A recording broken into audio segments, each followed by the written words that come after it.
नमस्कार। नमस्कार सभी को नमस्कार। आइए, स्वागत आप सभी का हमारे YouTube चैनल ज्ञान गंगा में। हमारे चल रहे थे राजस्थान के दुर्ग चल रहे थे। सभी से रिक्वेस्ट है शुरू करने से पहले कि थोड़ा शेयर कर दीजिए और थोड़ा कमेंट जरूर कर दीजिए कि वीडियो कैसा लगा। तो चलिए शुरुआत करते हैं राजस्थान के दुर्गों की। हमारे नंबर 1 राजस्थान के दुर्ग चल रहे थे और इसमें भी हमने चित्तौड़गढ़ दुर्ग शुरुआत कर रखी थी। तो एक बार दोबारा इसकी रीडिंग मार देते हैं। चित्तौड़गढ़ दुर्ग इसके लिए एक कहावत है कि गढ़ तो चित्तौड़गढ़ बाकी सब गढ़ैया, रानी तो पद्मिनी बाकी सब पिंदिया। गढ़ तो चित्तौड़गढ़ यानी कि चित्तौड़गढ़ जैसा दूसरा दुर्ग नहीं है। गढ़ैया मतलब छोटा, बाकी सभी से छोटे हैं। ऐसे ही सुंदरता में पद्मिनी रानी के समान कोई नहीं है। तो इस चित्तौड़गढ़ का निर्माण 8वीं या 7वीं या 8वीं शताब्दी में चित्रांगद मौर्य ने करवाया था। चित्तौड़गढ़ का निर्माण 7वीं 8वीं शताब्दी में चित्रांगद मौर्य ने करवाया था।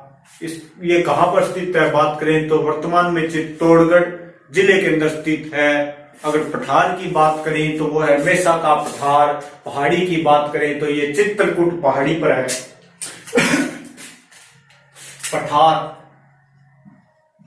पठार है मेसा का पठार। पहाड़ी की बात करें तो वो है चित्रकूट पहाड़ी।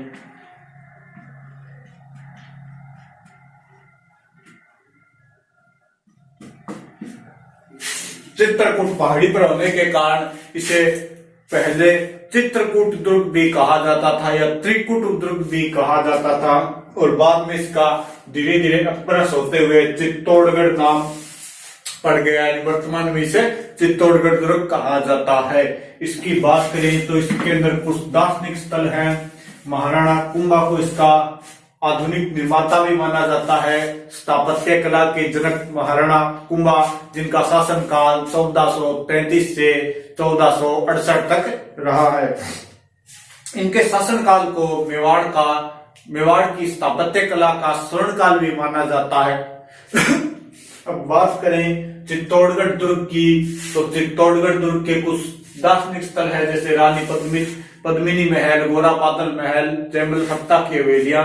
ये कल देख चुके थे। आज बात करते हैं इसके ऊपर हुए आक्रमणों की, यानी चित्तौड़ दुर्ग पर हुए आक्रमण।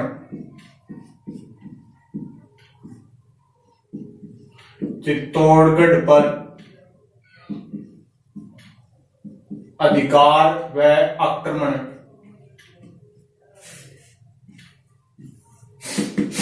चित्तौड़गढ़ दुर्ग पर अधिकार व आक्रमण की बात करें तो देखो, सबसे पहले चित्तौड़गढ़ दुर्ग पर एक आक्रमण का उल्लेख मिलता है। वो मिलता है अफगानिस्तान के सुल्तान थे, अफगानिस्तान के सुल्तान मामू का आक्रमण। यानी एक नंबर पर चित्तौड़गढ़ पर आक्रमण का जो उल्लेख मिलता है वो मिलता है प्रथम आक्रमण।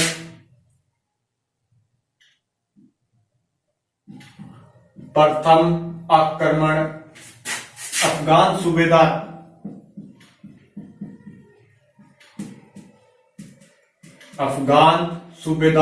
मामू का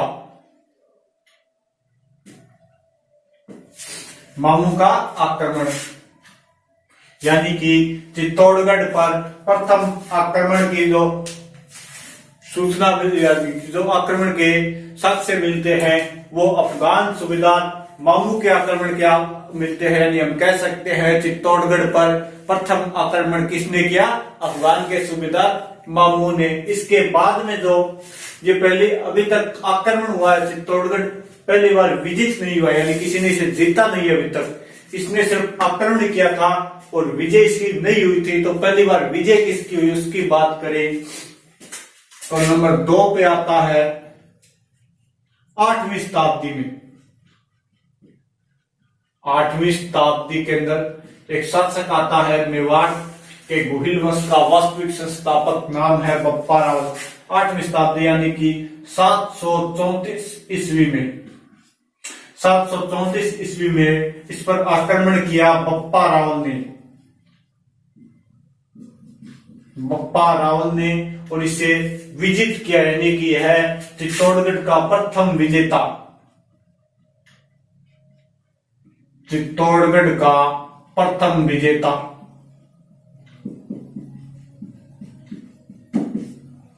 प्रथम विजेता किसे हराकर इसने बप्पा रावल ने चित्तौड़गढ़ पर अधिकार किया, तो उस समय चित्तौड़गढ़ का शासक था मानमोरी, यानी मानमोरी को हराकर, मानमोरी मौर्य को हराकर चित्तौड़गढ़ पर अधिकार कर लिया बप्पा रावल ने। पहला आक्रमण अफगान के सूबेदार मामू का, दूसरा आक्रमण बप्पा रावल का 8वीं शताब्दी यानी 734 ईस्वी में चित्तौड़गढ़ को प्रथम बार विजित करने वाला व्यक्ति बप्पा रावल, इसे कालभोज भी कहा जाता है। 734 में मानमोरी को हराया, यानी चित्तौड़ का शासक कौन था उस समय? मानमोरी। इसके बाद में बात करें नंबर 3 आक्रमण की, तो इसके ऊपर कुछ समय के लिए मालवा के शासक पुंजा का भी अधिकार रहा है, यानी कुछ समय तक मालवा के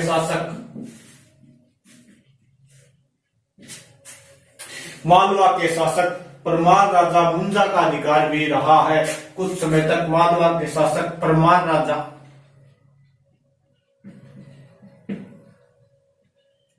मुंजा का अधिकार भी इसके ऊपर रहा है। इसकी कोई डेट फिक्स नहीं आती। फिर नंबर 4 पे करें तो इसके ऊपर कुछ गुजरात के जयसिंह का भी अधिकार रहा है। गुजरात के शासक जयसिंह का सोलंकी राजा थे। जयसिंह गुजरात के सोलंकी शासक, सोलंकी राजा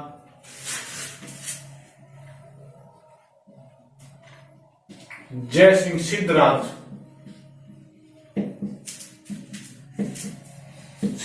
का अधिकार। ये सोलंकी चौहानों की एक शाखा है, चौहानों की एक शाखा है सोलंकी। तो गुजरात में कुछ समय के लिए इसके ऊपर मालवा के शासक परमार राजा मुंजा का अधिकार रहा।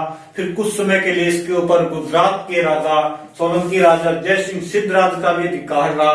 फिर इसके बाद गुहिल, यानी कि बप्पा रावल को गुहिल वंश का वास्तविक संस्थापक माना जाता है। इन्हीं के वंश के एक शासक ने इसके ऊपर पुनः अधिकार कर लिया। 12वीं शताब्दी में इसके ऊपर गुहिलों ने अधिकार कर लिया।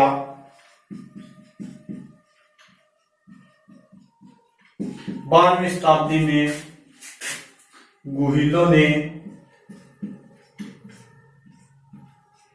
पुनः अधिकार कर लिया।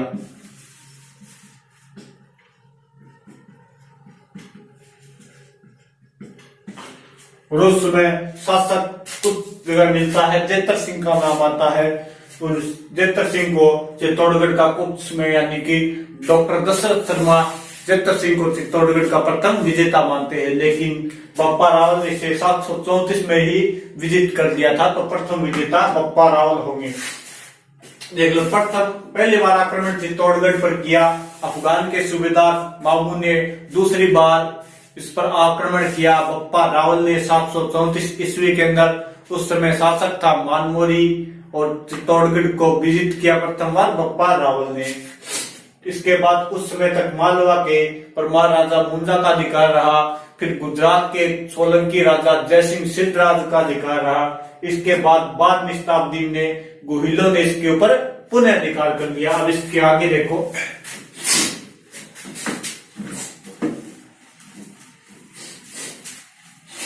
12वीं शताब्दी में गुहिलों ने इसके ऊपर कुछ पुनः अधिकार कर दिया।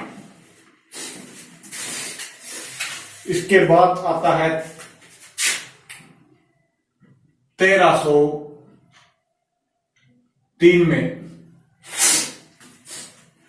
एक बार यहीं पे इतना देख लो, 1303 में इसके ऊपर अलाउद्दीन खिलजी ने अधिकार कर लिया।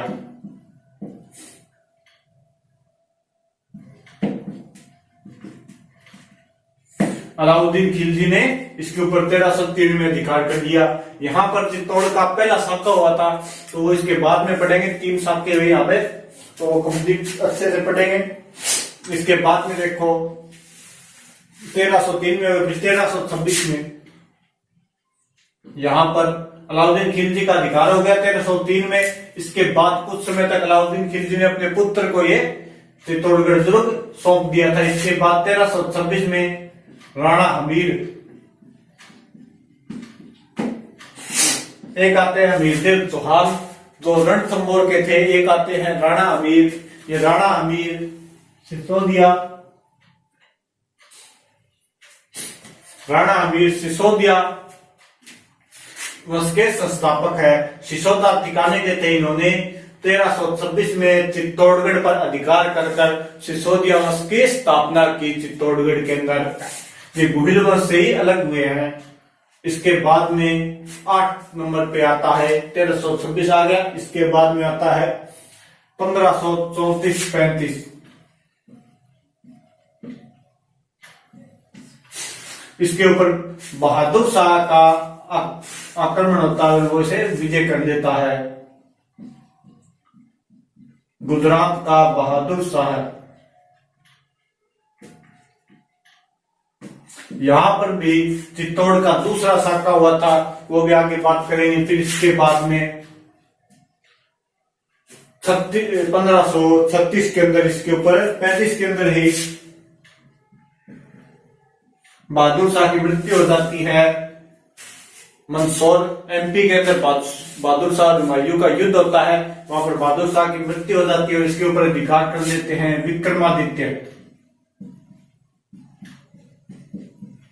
विक्रमादित्य रणथंगा के पुत्र थे। फिर नंबर 10 पे आता है 1567-68, और यहाँ पर इसका तीसरा साका हुआ था, चित्तौड़गढ़ का तीसरा साका, और इस पर अधिकार कर लेता है अकबर।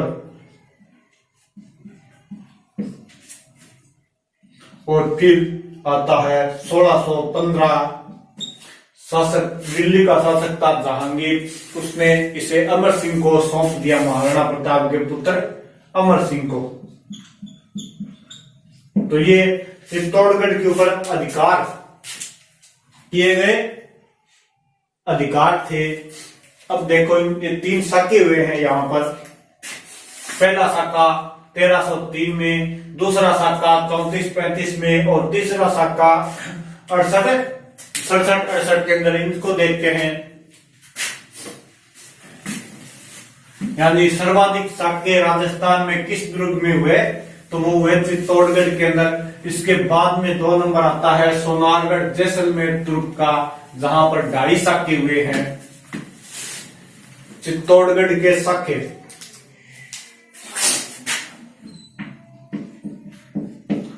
चित्तौड़गढ़ के साके,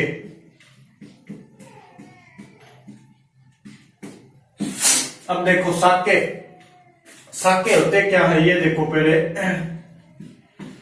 साके के अंदर 2 प्रोसेस होती है, 2 होते हैं। एक होता है केसरिया,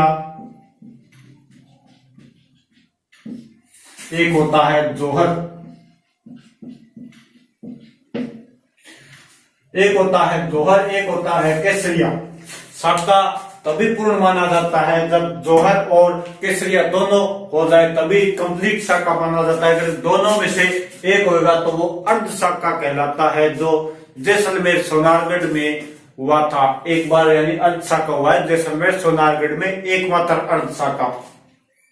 जोहर क्या होता है कि जब कोई आक्रमणकारी किसी के ऊपर आक्रमण करता है, तो वहां की जो स्त्रियां होती है, महिलाएं होती है, वो अपने स्वामित्व की रक्षा के लिए एक अग्नि का कुंड तैयार करती है और उसके अंदर अपने स्वयं को अग्नि को समर्पित कर देती है, उसे बोला जाता है जोहर। और केसरिया, वहां के पुरुष नई केसरिया पगड़ी धारण करके युद्ध में मरने मारने की इच्छा के लिए निकल पड़ते हैं उन्हें बोला जाता है केसरिया। यानी ये दोनों होते तब एक शाखा कंप्लीट होता है। अब देखो राजस्थान के चित्तौड़गढ़ दुर्ग में सर्वाधिक शाखे हुए हैं 3। राजस्थान के चित्तौड़गढ़ में सर्वाधिक 3 शाखे हुए हैं और तीनों शाखे अब एक एक करके देखेंगे। सबसे पहला शाखा हुआ है 1303 में, 1303 ईस्वी में हुआ है। दूसरा शाखा, ये दोनों ही 1500 में हुए, दूसरा और तीसरा 1500 में हुए हैं।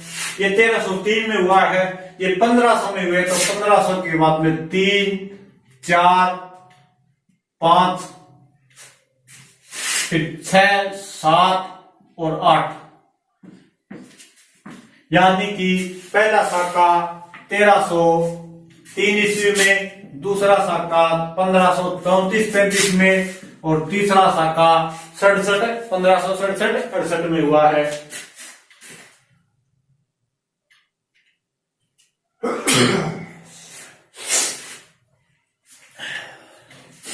सॉरी,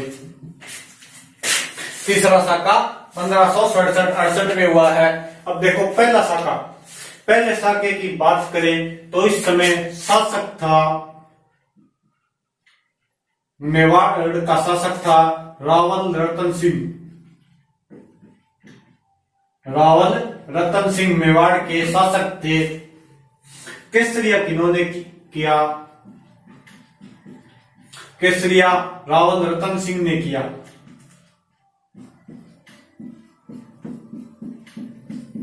शासक रावल रतन सिंह, केसरिया रावल रतन सिंह ने किया। जौहर किसने किया? तो जौहर रानी पद्मिनी ने किया। जौहर क्या? पद्मिनी रानी ने। आक्रमणकारी कौन था?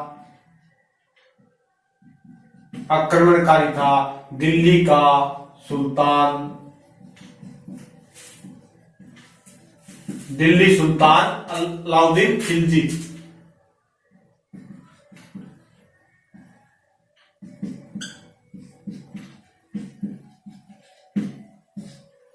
अलाउद्दीन खिलजी। अब जौहर शाखा हुआ है तो विजय अलाउद्दीन खिलजी की हुई है। अब देखो पहला शाखा, चित्तौड़गढ़ का पहला शाखा हुआ है 1303 ईस्वी में। उस समय दिल्ली का शासक था अलाउद्दीन खिलजी और मेवाड़ के शासक थे रावल रतन सिंह। इनकी एक रानी थी, रानी पद्मिनी, जो सिंहल द्वीप यानी श्रीलंका की राजकुमारी थी। वर्तमान में श्रीलंका कहा जाता है, पहले से सिंहल द्वीप कहा जाता था। और इनका एक गुण था कि बहुत ही सुंदर थी। और अलाउद्दीन खिलजी अपनी साम्राज्यवादी विस्तार नीति और रानी पद्मिनी को पाने के लिए आक्रमण करता है मेवाड़ के ऊपर। और यहाँ पर शासक थे रावल रतन सिंह। इन्होंने केसरिया किया जब इन्हें लगा कि अब युद्ध नहीं जीत सकते, अब तो जितना हो सके शत्रु का, दुश्मन का नुकसान करना है, तो इन्होंने केसरिया पगड़ी धारण कर केसरिया किया। और इनके नेतृत्व में केसरिया हुआ, रावल रतन सिंह के नेतृत्व में, और रानी पद्मिनी के नेतृत्व में जौहर हुआ। और यहाँ पर पहला शाखा कंप्लीट हुआ, अलाउद्दीन खिलजी की विजय हुई। इसके बाद में दूसरा शाखा हुआ 34-35 में, यानी 1534-35 में। इस समय शासक थे राणा सांगा के पुत्र विक्रमादित्य। उस समय विक्रमादित्य बहुत ही छोटी उम्र के बालक थे, यानी छोटी उम्र के बच्चे थे। तो उनकी एक संरक्षिका थी माता,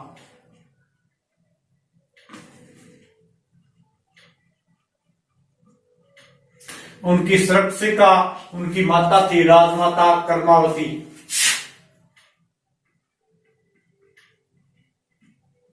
शासक विक्रमादित्य, यानी कि राज सिंहासन पर तो विक्रमादित्य बैठे हुए थे, लेकिन राजभार महारानी कर्मावती संभाल रही थी। इनके सेनापति थे, यानी केसरिया किसने किया? यहाँ पर केसरिया विक्रमादित्य ने नहीं किया, बल्कि उनके सेनापति बाघ सिंह ने किया। सेनापति बाघ सिंह ने केसरिया किया। और जौहर रानी कर्मावती ने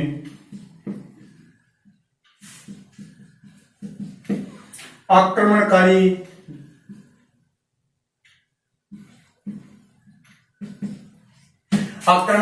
था गुजरात का बहादुर शाह। गुजरात का बहादुर शाह। तब देखो जीत इसमें भी गुजरात के बहादुर शाह की हुई थी। बात है 1532 की। 1532 की महाराणा सांगा की मृत्यु हो गई थी 1527 में। उसके बाद में मेवाड़ के शासक बने विक्रमादित्य, लेकिन ये यानी उम्र इनकी बहुत कम थी।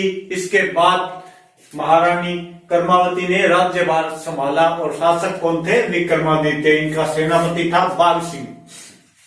ये प्रतापगढ़ के ठाकुर थे, बाघ सिंह सेनापति थे इनके। तो 1532 में बहादुर शाह ने चित्तौड़ दुर्ग पर आक्रमण किया और इसकी घेराबंदी कर ली, लेकिन रानी कर्मावती की सूझबूझ से संधि हुई और बहादुर शाह को रणथंभौर का किला दे दिया गया। रणथंभौर का किला देकर संधि कर दी गई। इसके बाद में हुमायूं ने आक्रमण किया बहादुर शाह के ऊपर। सेना लेके चला हुमायूं बहादुर शाह के ऊपर आक्रमण करने के लिए।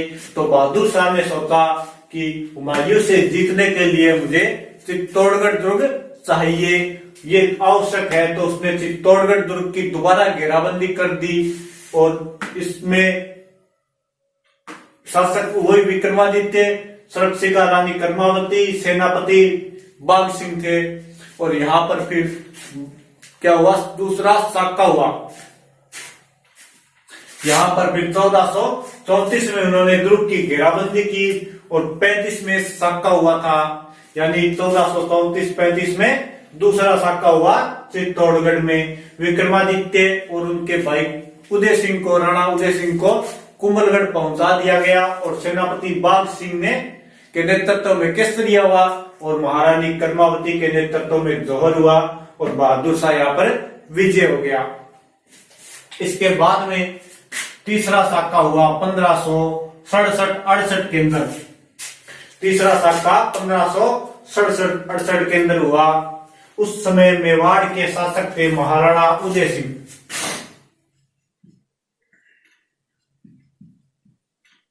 शासक थे राणा उदय सिंह।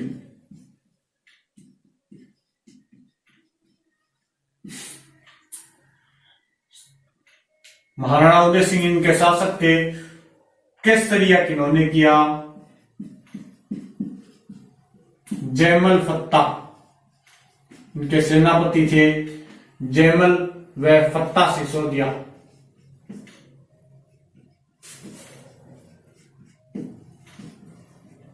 इन्होंने केसरिया किया, जौहर किया। जयमल और फत्ता सिसोदिया की पत्नी थी गुलाब कंवर और फूल कंवर।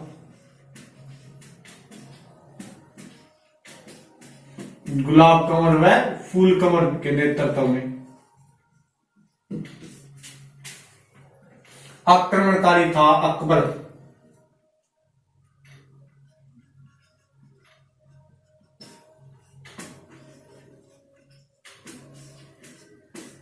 और विजय किसकी हुई? अकबर की हुई। तो यहाँ पे देखो बात है 1567-68 की। यहाँ पर देखो 1434-35 में, फिर 35 में मंदसौर के अंदर हुमायूं और बहादुर शाह का युद्ध हुआ, जहां पर बहादुर शाह मारा गया और चित्तौड़ के ऊपर फिर वापस विक्रमादित्य ने अधिकार कर लिया।